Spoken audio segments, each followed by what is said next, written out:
done is an extempore composition. It's called Swarakalpana. Right? I mean, there was a competition between the main artist and the violinist as well. Right?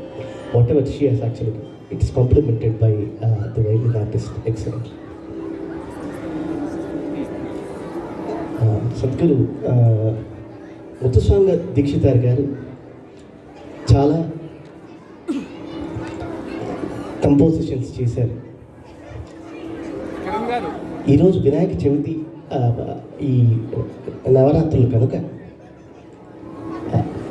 వారు చేసిన ఇంకా 2-3 కీర్తనలు విందాం.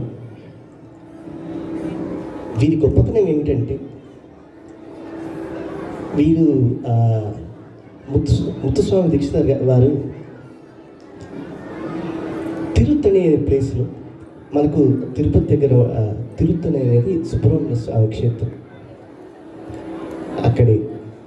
అక్కడ వెళ్ళి ప్రార్థన చేస్తూ ఉంటే సాక్షాత్ చెంగల్వరాయ అంటే సుబ్రహ్మణ్య స్వామి వచ్చేసి ఆయన నోట్లో కలకండ వేశారని.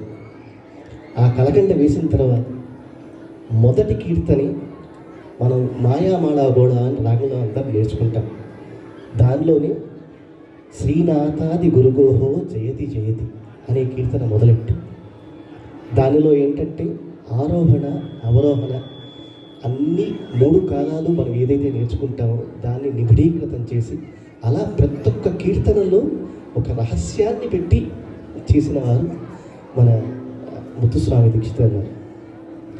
ఈ సప్తస్వరాలు అనేది విశేషం ఏమిటి అనేది నేను నెక్స్ట్ పార్ట్లో చెప్తాను. ఇప్పుడు మనకు అద్భుతమైన కీర్తన మళ్ళీ గణపతి స్వామి గురించి, మహాగణపతి నాటన.